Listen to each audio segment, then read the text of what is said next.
हमारे इस science series के सबसे लास्ट साइंटिस्ट हैं डॉक्टर एपीजे अब्दुल कलाम। हमने शुरू किया था ये कणाद से। एशियंट के साइंटिस्ट पढ़े, मिडिवल हिस्ट्री के साइंटिस्ट पढ़े, भास्कराचार्य वन, भास्कराचार्य टू, महावीराचार्य, ठीक है। और फिर मॉडर्न साइंटिस्ट पढ़े हम श्रीनिवास रामानुजन से लेकर, और एपीजे अब्दुल कलाम हमारे लास्ट साइंटिस्ट हैं। एपीजे अब्दुल कलाम को पता ही है, भारत रत्न भी मिला, भारत के 11वें राष्ट्रपति थे 2002 से 17 तक, पीपल्स प्रेसिडेंट के नाम से जाने जाते हैं। पीपल्स प्रेसिडेंट मतलब लोगों से मिलते जुलते थे, लोगों को मोटिवेट करने। इतने पॉपुलर राष्ट्रपति भारत में और तो कोई हुए नहीं जितने डॉक्टर कलाम हुए, ठीक है। इसलिए इनको पीपल्स प्रेसिडेंट के नाम से जाना जाता है। इनको मिसाइल मैन ऑफ इंडिया के नाम से भी जाना जाता है।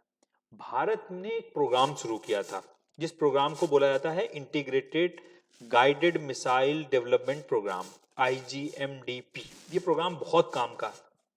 भारत में अभी के टाइम पे जितनी भी फेमस मिसाइल्स हैं, ठीक है, वो इस प्रोग्राम के अंडर डेवलप की गई। चाहे वो पहली मिसाइल हो पृथ्वी, जो भारत ने डेवलप की, पृथ्वी मिसाइल जो सरफेस टू सरफेस वॉर करती। ये मिसाइल्स ऐसे भी पूछी जाती हैं, कौन सी missile surface to surface war करती है, ठीक है। पृथ्वी मिसाइल डेवलप करवाई। पृथ्वी का ही एक वर्जन है धनुष, ठीक है, जो नेवी के लिए है, ठीक है। पृथ्वी के बाद में आकाश, जो सरफेस टू एयर, त्रिशूल सरफेस टू एयर, मतलब सतह से हवा में मार करने वाली मिसाइलें, त्रिशूल। नाग एंटी टैंक मिसाइल, अग्नि मिसाइल। फिर अग्नि प्रोग्राम को अलग कर दिया गया। आज के टाइम पे अग्नि भारत की सबसे हाइपर, सबसे इंपॉर्टेंट मिसाइल, जो लॉन्ग, सबसे ज्यादा दूरी तक मार करने वाली बैलिस्टिक मिसाइल्स हैं, वो अग्नि मिसाइल्स हैं। फिर अग्नि अग्नि प्रोग्राम को अलग कर दिया गया। आज के टाइम पे तो अग्नि 1 2 3 4 5, अग्नि 5 तक बन चुकी हैं। उसकी बहुत बड़ी रेंज है। अग्नि 5 तो 10,000 किलोमीटर तक की मार की दूरी तक अटैक कर सकती है। तो इन मिसाइल्स को बनाने में बहुत बड़ा योगदान डॉक्टर एपीजे अब्दुल कलाम का था, इसलिए इनको missile man of the India बोलते हैं। इसको छोड़कर अगला नाम देखो, इन्होंने सिर्फ ये नहीं बनाया, इन्होंने भारत का जो इसरो का जो लॉन्च व्हीकल्स हैं, देखो हमें पता है कि हम भारत ने पहला अपना उपग्रह आर्यभट्ट रूस के सहयोग से भिजवाया। भारत के पास अपना रॉकेट नहीं था जो स्पेस उपग्रह वहां तक छोड़ के आए। तो पहले जो लॉन्च व्हीकल बनाए गए SLV, और उसमें बहुत इंपॉर्टेंट था SLV 3, जिसने भारत का, अच्छा ये भी पूछा जाता है, भारत का पहला उपग्रह था रोहिणी, जिसको भारतीय स्पेसक्राफ्ट से अंतरिक्ष में ले जाया गया। वैसे तो भारत का पहला उपग्रह आर्यभट्ट होगा, लेकिन जिसको भारत के स्पेसक्राफ्ट से अंतरिक्ष में भेजा गया था वो रोहिणी SLV 3 से, उसको बनाने में सबसे बड़ा योगदान डॉक्टर एपीजे अब्दुल कलाम का। उस पूरे प्रोजेक्ट के हेड थे। उसके बाद इसरो ने PSLV बनाया, GSLV बनाया, ठीक है।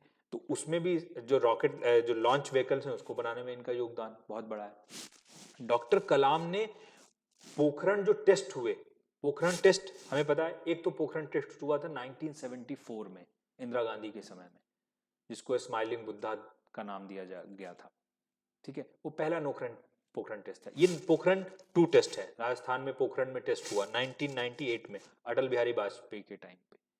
उस प्रोजेक्ट के भी इंचार्ज कौन थे? Doctor APJ Abdul Kalam, defence ministry के उस टाइम पे सलाहकार थे। तो पोखरण टेस्ट में भी इनका योगदान। तो देखो अब कितनी फील्ड्स में इनका योगदान है। मिसाइल मैन ऑफ इंडिया है, जो सैटेलाइट लॉन्च व्हीकल्स हैं उसमें इनका योगदान है, न्यूक्लियर टेस्ट है उसमें योगदान है। इसीलिए फिर ये भारत के 11वें राष्ट्रपति बनाए गए। अच्छा ऐसे छोड़ दो, इनका नॉर्मल वैसे भी बड़ा योगदान है। एक क्वेश्चन आजकल बहुत पूछा जा रहा है, 2 3 बार अभी पूछा गया। इन्होंने एक कॉन्सेप्ट दिया था पूरा का, PURA, जिसको बोलते हैं providing urban amenities in rural areas. इसका मतलब क्या होता है? इन्होंने बोला कि लोग जो है गांवों से शहरों में पलायन कर, ये राष्ट्रपति बनने के बाद उन्होंने दिया था, गांवों से शहरों में पलायन कर रहे हैं, इसलिए हमें क्या चाहिए, जो शहरों की सुविधाएं हैं वो गांव में ही देनी चाहिए। अच्छा स्कूल, अच्छा हॉस्पिटल, अच्छी रोड, बिजली की व्यवस्था, जिससे ये पलायन कम हो, माइग्रेशन ना हो, लोगों को वही सुविधाएं मिल जाए। इस कॉन्सेप्ट को पूरा बोला जाता है, PURA। क्वेश्चन बहुत पूछा था, किसने दिया? डॉक्टर कलाम ने।